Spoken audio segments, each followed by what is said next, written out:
Handa ka na ba dito sa panibagong loan app na bagong-bago guys sa Google Play Store? And based guys no, doon sa kanyang loan details, meron siyang parang in-offer sa akin na 10,000. Andun na guys yung loan details niya, kung magkano yung amount na ma-receive ko.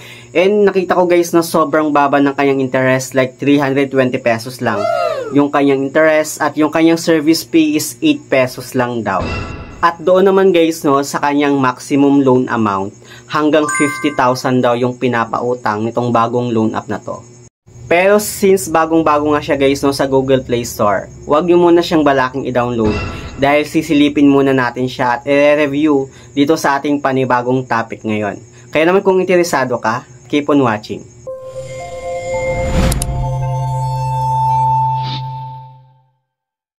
Hi guys, it's Ciel Mariano and welcome back to my YouTube channel. At kung hindi ka pa nakakapag-subscribe sa aking channel, please subscribe dahil palagi akong nag-share guys no, ng aking mga experience about sa OLA.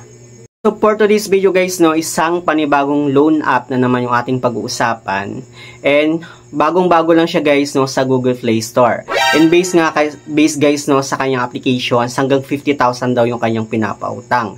Pero bago nyo download guys ha, tapusin nyo muna itong video natin para at least maging aware kayo kung legit ba talaga itong panibagong loan app na to. So itong ang loan app guys no, na tinutukoy ko ay itong si Handakash. Ayan guys yung logo niya sa Google Play Store. So bagong-bago lang siya guys sa Google Play Store, and nakikita ko na guys no, yung mga advertisement niya sa mga video na napapanood ko dito sa YouTube. And since nga guys no, handa ako palagi, kaya din-download ko itong si Handakash. Baka sakaling mahanda niya rin guys no, yung kanyang interest rate. And dito nga guys no, nung inopen ko yung kanyang application, nakalagay dito guys, yung kanyang permission statement, which is kailangan nating basahin yung guys ha. Yung mga permission na hinihingi nitong loan app na to. Una na dyan guys no, yung camera, image information, files, app use information, device information, SMS, call logs, mobile phone code, calendar, app installed, view Wi-Fi connections, AD/ID. So doon guys no, doon pa lang guys ha, sobrang dami yun ang hinihinging permission. So anong ibig sabihin nun guys no? Ganito kasi guys ha, kapag once kasi guys na kinonfirm natin or inaccept natin yung mga permission na hinihingi nitong mga loan app na kagaya nito guys, ibig sabihin magkakaroon nga sila ng access sa ating buong information.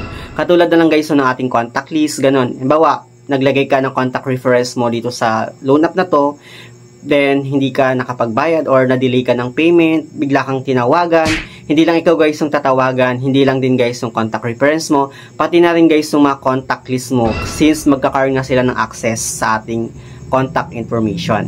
So doon pa lang guys no, dapat aware na tayo at wag na tayo magtaka kung bakit pati mga contact list natin guys no, tinatawagan nila. Pero since bago nga itong loan app na to guys no, and sobrang curious ako, kaya wala naman akong option guys kundi i-confirm yung permission na hinihingi itong loan app na to. And after dun guys, dito napunta ako sa kanyang privacy agreement, then click lang natin yung confirm. At dito guys no, may ilalagay tayong cellphone number na gagamitin natin sa alang applications. Then ilalagay din natin guys no, yung OTP na ma-receive natin. Sa kanyang dashboard guys no, nakalagay hanggang 50,000 daw yung pinapautang nitong loan app na to. And sa may gilid niya guys, makikita natin itong 91 days. Baka ito guys no, yung kanyang repayment term.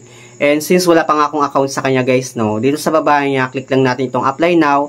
And meron tayong personal information na pipilapan sa kanya.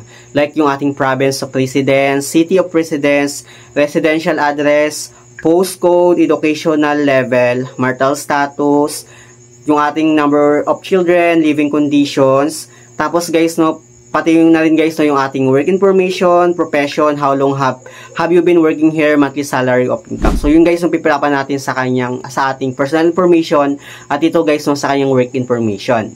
Sa kanyang contact information naman guys no, magpo-provide tayo ng at least 3 contact reference. Then sa baba niya guys no, ilalagay natin yung ating email address. Then after nun, mapupunta naman tayo dito sa kanyang credit standing, kung saan guys no, sasagutin natin yung mga questions niya dito sa baba. And then after nun guys, sa kanyang ID information naman, mag-provide naman tayo guys no, ng ating ID. Yung mga ID guys no, na hinihingi niya is yung UMID, National ID, SSS, TIN, Passport, Driving License, Postal ID, Voter ID, and Health Card. So yun guys yung mga valid ID na hinihingi niya. Then pipicture lang natin guys no, yung ating ID. At automatically guys, no, mag-i-input na yung ating information kapag once na nabasa nila yung ID natin na pinicturean natin. Sa kanyang bank information naman guys, no, magpo-provide tayo ng ating bank. It's either e-wallet or bank transfer. So, depende sa inyo guys, no. Then, after nun, pag okay na guys, babalik ulit tayo dito sa kanyang dashboard. Then, click lang natin guys, no, yung withdraw para malaman natin kung may offer ba sa atin or reject ba tayo sa loan applications na to. And then, yung click ko nga guys na yung withdraw, and ito nga guys, no, may ino-offer nga siya sa akin guys na 10,000. Pero I think, hindi pa yata ito yung final na offer sa akin. Kasi pag once na click ko nga yung submit, I think magbabago pa siya guys, no. Pero dito guys, so, napansin ko sa kanyang loan details, sabi niya, loan term niya daw is 120 days. Yung kanyang amount na ma-receive ko is 9,992 pesos. Yung kanyang interest is 320 pesos. Sobrang baba nun guys, no? And yung service fee niya guys, no, is 8 pesos. Date of application, April 22, 2025. Yung due date ko daw is August 20, 2025. April, May, June, July, August. So, 4 months to pay siya guys, no? But then, for me guys, hindi ako naniniwala sa ganitong loan details ng mga kagaya nitong loan application. Naaalala ko guys, no, sa kanya si Cash Connect yata yon, kasi same sila guys, no, parehong-pareho sila ng loan details na pinakita kay Handa Cash. But then hindi ako naniniwala talaga sa mga ganito, kasi pag once guys, no, na alam ko, pag once na kinonfirm ko siya, alam ko na magbabago pa yun siya guys, no, at hindi talaga yun yung final na kung ano may nakikita natin guys, no, na loan details niya doon. Like 10,000, diba? Tapos 320 daw yung offer niya, ay yung interest rate niya. Pero pag once na kinonfirm mo guys, no, magbabago pa yan, at makikita mo talaga yung final na i-offer sa'yo. Tapos doon mo makikita na sobrang laki pala guys, no, ng kaltas niya. So guys, no, beware sa pag-apply sa mga ganitong klase ng loan app. Especially guys, no, bagong-bago pa lang siya sa Google Play Store.